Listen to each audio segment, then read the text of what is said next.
Assalomu alaykum. Buxoro viloyat ichki ishlar boshqarmasi xodimlari tomonidan hafta davomida amalga oshirilgan ishlar, profilaktik hamda tezkor tadbirlar, sodir etilgan jinoyatlar tafsiloti, shuningdek jamoat va yo'llarda harakat xavfsizligini ta'minlash borasidagi ishlar haqida ma'lumot beruvchi Ichki ishlar boshqarmasi axborot xizmati tomonidan tayyorlangan Ichki ishlar boshqarmasi hafta davomida ko'rsatuvning navbatdagi soni e'tiboringiz markazida.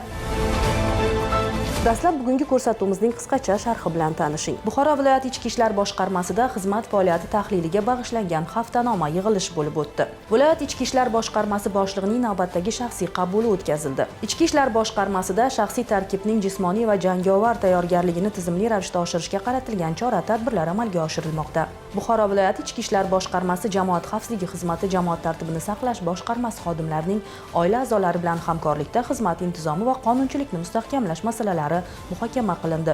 G'ijduvon va Vobkent tumanlarida giyohvandlik vositalarining noqonuniy aylanmasiga qarshi tezkor tadbirlar o'tkazildi. O'zini huquqni muhofaza qiluvchi organ xodimi deb tanishtirgan firibgarga ishongan vobkentlik fuqaro 115 million so'mdan ayrildi. Endi o'tgan hafta davomida viloyatimizda sodir bo'lgan jinoyatlar haqida ma'lumot bersak. Hafta davomida jami 145 ta jinoyat qayd etilgan bo'lib, shundan 46 tasi fosh etilgan.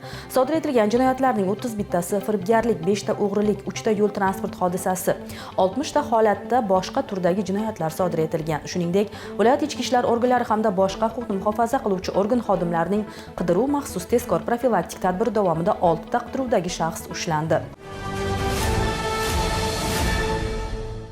Buxoro viloyat ichki ishlar boshqarmasida videokonferensiya aloqa shaklida navbatdagi haftanoma yig'ilish bo'lib o'tdi.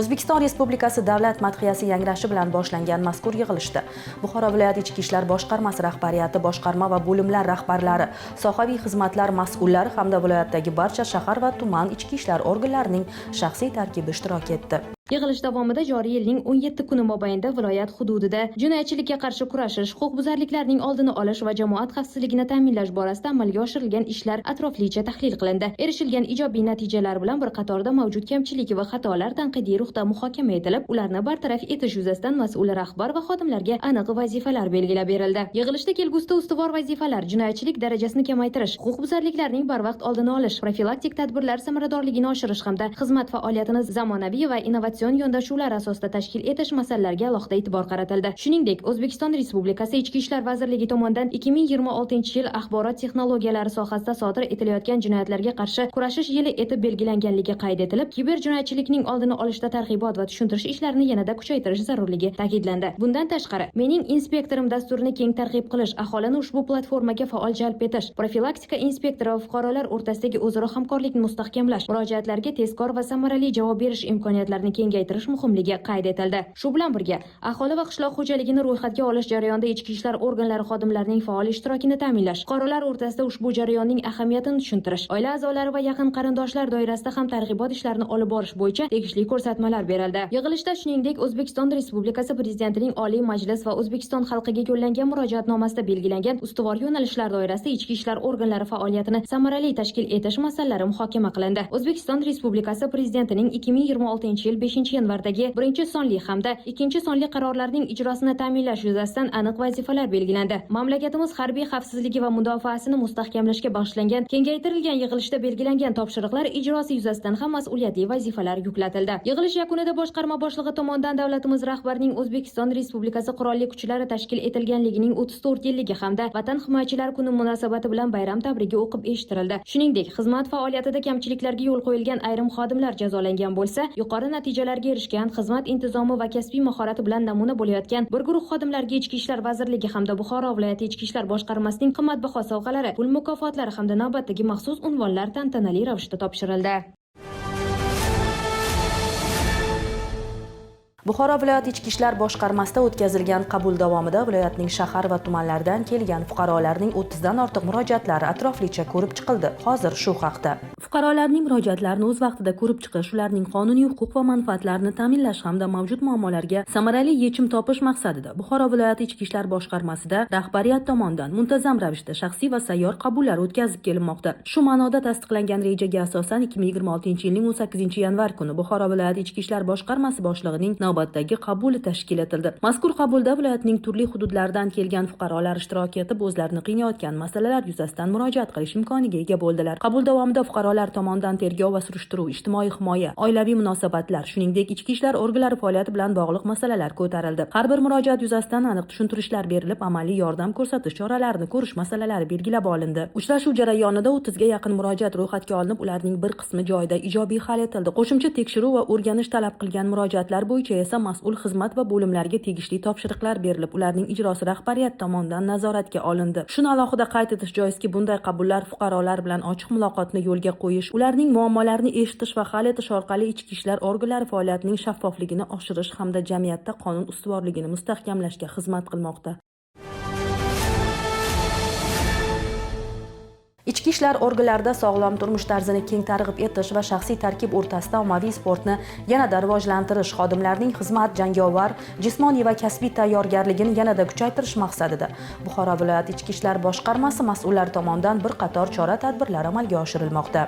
Ichki ishlar organlarida sog'lom turmush tarzini keng targ'ib etish va shaxsiy tarkib o'rtasida ommaviy sportni yanada rivojlantirish, xodimlarning xizmat, jangovar, jismoniy va kasbiy tayyorgarligini yanada kuchaytirish maqsadida Buxoro viloyati ichki ishlar boshqarmasi mas'ullari tomonidan bir qator chora-tadbirlar amalga oshirilmoqda. Xususan, hafta davomida barcha tuman, shahar ichki ishlar organlari xodimlari bilan ertalabki yo'riqnomalar o'tkazilib, davlat madhiyasi ijro etildi. Shuningdek, yo'riqnoma yakunida shaxsiy tarkib bilan Makarov pistoleti hamda AKMni to'liqsiz qismlar ajratish va yig'ish bo'yicha mashg'ulot o'tkazilib, xodimlarning ko'nikmalari rivojlantirildi. O'qotar qurol hamda maxsus vositalardan foydalanish ko'nikmalarini yanada oshirish, shuningdek, maxsus vositalarni mohirona qo'llash malakalarini mustahkamlash maqsadida Buxoro viloyati ichki ishlar boshqarmasi ma'naviy-ma'rifiy ishlar va kadrlar bilan ta'minlash xizmati jismoniy hamda jangovar tayyorgarlik bo'limi xodimlari tomonidan joriy yilning 15-yanvar kuni shaxsiy tarkib bilan saf tayyorgarligi mashg'uloti o'tkazildi. Mashg'ulotlarning samaradorligini yanada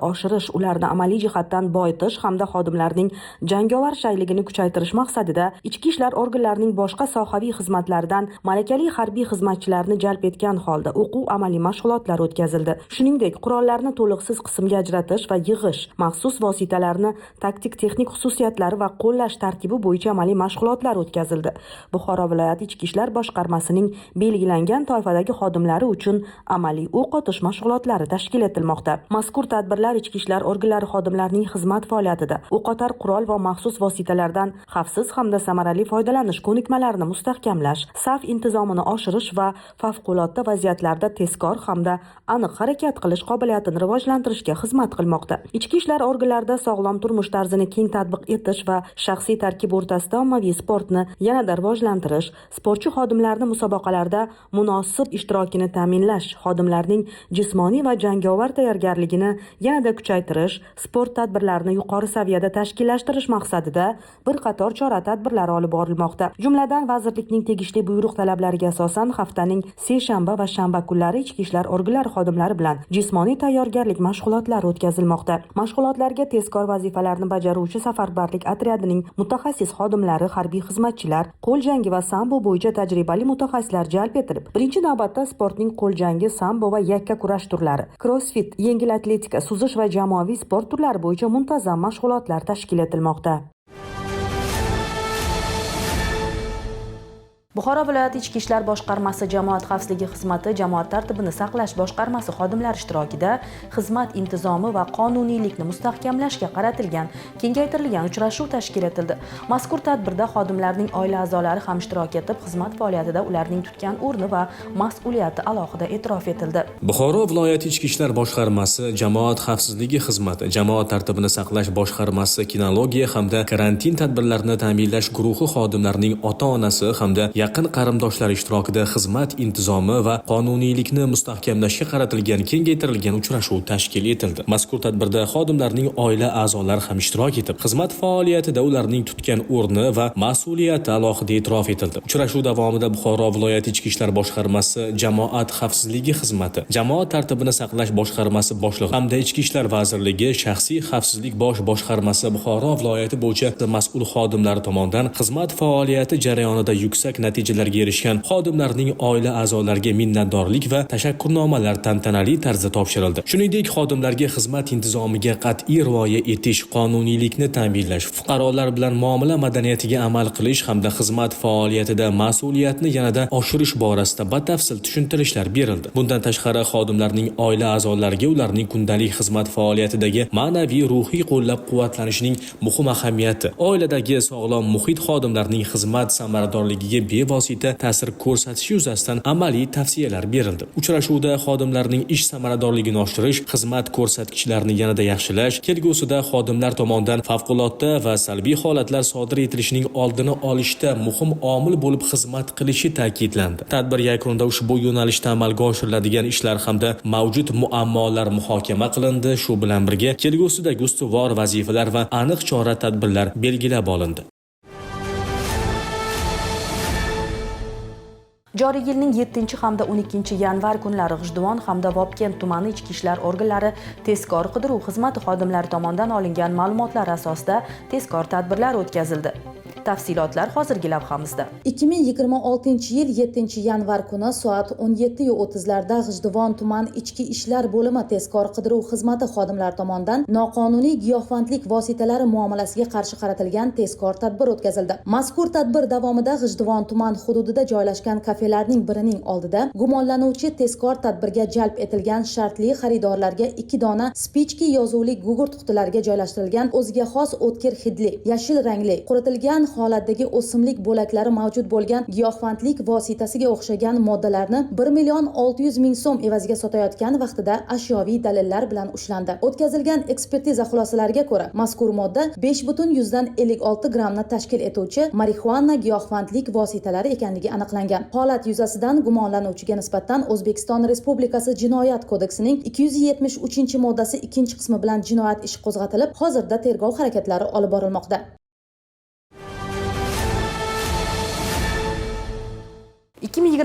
yilning 2-dekabr kuni soat 10:30 atrofida Vobkent tumanida yashovchi 1971-yilda tug'ilgan fuqaroning telefoniga Telegram ijtimoiy tarmog'i orqali noma'lum shaxsdan xabar keladi. Notanish shaxs o'zini huquqni muhofaza qiluvchi organ xodimi sifatida tanishtirib, ishonchli va qat'iy ohangda gapirganligi sababli fuqaroda unga nisbatan shubha uyg'onmaydi. Voqea rivojini hozirgi lavhamiz orqali taqdim etamiz.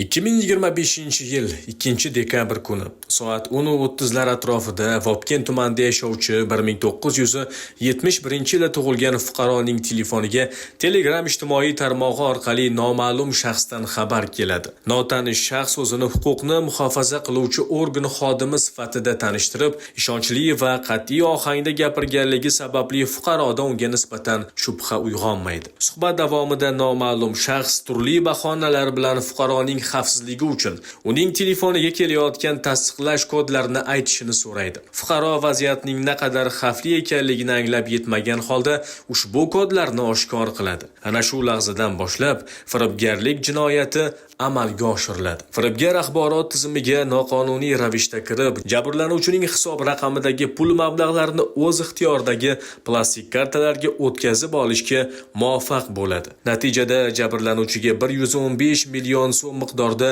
moddiy zarar yetkaziladi. Holatni kech bo'lsa-da anglab yetgan fuqaro zudlik bilan huquqni muhofaza qiluvchi organlarga murojaat qilib, sodir bo'lgan voqea yuzasidan ariza qoldiradi. Hodisa yuzasidan Buxoro viloyat ichki ishlar boshqarmasi tezkor qidiruv xizmati, axborot texnologiyalari sohasidagi jinoyatlarga qarshi kurashish boshqarmasi xodimlari tomonidan tezkor tadbirlar amalga oshiriladi. Tekshiruvlar davomida jabrlanuvchining hisobidan o'tkazilgan pul mablag'lari Navoiy shahrida yashovchi bir fuqaro hamda Xorazm viloyati Xonqa tumanida yashovchi yana bir fuqaroning plastik kartalariga o'tkazilganligi aniqlandi. Surishtiruv jarayonida yana bir muhim holat fosh etiladi. Ma'lum bo'lishicha, mazkur plastik kartalar firibgar tomonidan oldindan rejalashtirilgan tarzda ochilgan. U turli bank muassasalariga bir nechta fuqarolarni olib borib, ularning nomiga jami 10 ga yaqin Humo va Uzkart plastik kartalarni ochtirgan. Tekshiruvlar davomida aniqlanishicha, gumonlanuvchi ushbu kartalarni rasmiylashtirish jarayonida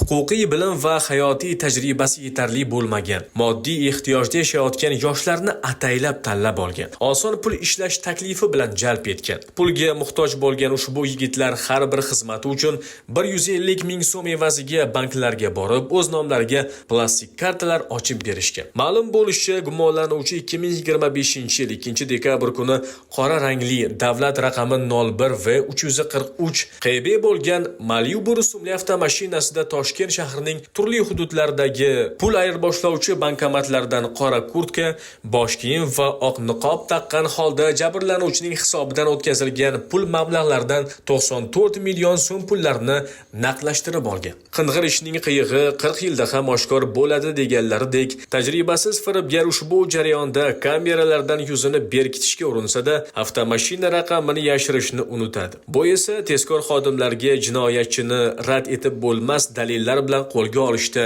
yordam beradi. O'tkazilgan tezkor qidiruv tadbirlari natijasida gumonlanuvchining 2000-yilda Samarqand shahrida tug'ilgan fuqaro ekanligi aniqlangan. Shuningdek, u jinoiy harakatlarni yashirish maqsadida Rossiya davlatiga qochib ketayotgan vaqtida Toshkent shahridagi aeroportda ushlanib, qamoqqa olingan. Hozirda fuqaroga nisbatan O'zbekiston Respublikasi Jinoyat kodeksining 168-moddasi 3-qismi G bandi bilan jinoyat ishi qo'zg'atilib, gumonlanuvchining shu va shunga o'xshash jinoyatlarga aloqadorligi yuzasidan tergov harakatlari olib borilmoqda. Mazkur holat yana bir bor shuni ko'rsatdiki, jinoyat qanchalik puxta rejalashtirilmasin, uning izi baribir topiladi. Shunday ekan, ogoh bo'laylik.